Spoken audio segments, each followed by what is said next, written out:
Okay, mambo vipi? Poa tajiri. Uko poa? Sana. Tego huyo tipo tajiri.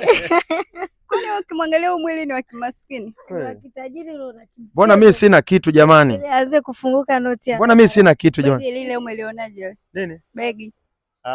Yani hapa jamani hatari sana. Kweli hatari. Inabidi ndio hivyo tena. Sema mwaka huu ndaongea ila hapa kwenye mic nikae kimya. Hongera sana. Bana mko na nice au sio? Unaitwa nani? Zo. Unaitwa nani? Love. Nani? Zo. Uko single? Sijui kama nipo single kwenye mahusiano, ni situationship. Uko single? Situation. Kwa nini? Na hivi ulivyo mrembo. Hebu wape 360 kidogo. Hebu wape 360, zunguka kidogo. Jamani wanaume nyie. Jamani. Wanakusumbua. Wewe unahisi shida iko wapi? Wanaume wanakusumbua kwenye swala gani?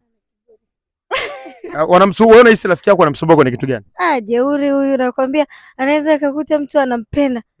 Sisi kwamba sinipiga simu, wewe utapiga tena. Hapo piga. Kwa shida hata yeye mwenyewe mzuri sana. Kajeuri sana. Kwa hiyo yuko single.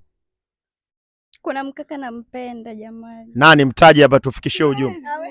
Hawezi? Yaani kuna mtu unamuelewa, yani unampenda. Anajua. Hadi ashamwambia. Na ushamwambia? Mtu maarufu au kawaida? Ni maarufu lakini siwezi kumtaja. Yaani hebu kuna mtu anampenda afu kumbe na nyie mnapendaga nyie. Mtaje. Bwana mbona hii surprise? Alishai kudate. Lakini bado anamsumbua. DJ wangu anachoka kweli. Hebu tumalize kitu kimoja. Wewe unahisi kwa nini mshikaji anakusumbua? Sijui. Yaani vigezo vyote hivi mrembo afu mshikaji anakusumbua. Kila mtu ana machaguo yake. Mpe neno moja hapa, najua nakuona. Unamwambiaje? Baba nakupenda. Nampenda sana jamani. Kweli? Wallahi. Hasi malizia na jina lake tu atajua mwenyewe. Siwezi kumtaja. Na block yani nikitoka hapa. Nishalamba block nikitoka tu hapa. Nishaona. Nishajua nani, nitakuja kuambia baadaye. Tuje kwa upande wako. Uko single kwenye mahusiano? Mimi jamani, si nimekwambia hata sielewi. Sasa hapa tuko kwenye interview nyingine kabisa ya kumalizia. Uko single kwenye mahusiano? Sielewi, ila yeye mwanaume ananichanganya, ila tu mimi ndo ni kipengele. Mimi ndo mzingwaji, ila yeye ananipenda. Hujampenda au nini? Nampenda.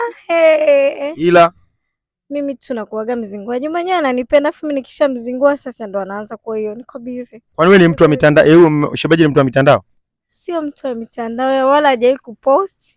Account yake kwa verification. Yani na ni private. Huyo mtu maarufu. Dada wewe vipi pia? Mimi nipo kwenye mahusiano. Alafu huyu ninamuonaga kwenye Snapchat kama TikTok hivi, tofauti kabisa na hivi alivyo. Tofauti alivyo abara. Kwa hiyo wewe kwenye mahusiano ni uko fresh? Yeah. Na mshikaji anazingatia nini maisha yanaenda? Yes. Unahisi kwa nini wenzako wako single? Amna, sio kwamba wako single. Wapo kwenye mahusiano, sema ndio hivyo. Sio kama amuelewi, mnaelewa, ila mahusiano yenu yani hamjataka kuyaweka hivyo. Yakaonekana hivyo. Lakini mimi mahusiano yangu ninayo na ninampenda mwanaume wangu sana. Akatokea mshikaji hapa akasema anaachana na ule mwanangu, mimi naweka bilioni 1 hapo, vipi? Hapana, mahusiano ni hisia. Kwa hiyo sasa hisia zipo huko. Hiyo unaongea ni mambo ya hela. Hapa ni kweli alivyosema. Mimi mwenyewe mwanaume wangu hapa nampenda, ananizingua sana. Sema sio ananizingua, mimi nazingua. Ila ananipenda. Kama ni hela anayo. Mapenzi anayo. Yaani kila kitu anacho. Asanteni bana kwa time yenu, tumependa kile mlichokifanya. Mimi nashukuru sana ndugu yangu. Asante, mfike saa siku moja nakuja kuwatembelea au sio? Umesema unakuja leo. Bana tunamalizia hapa chini ya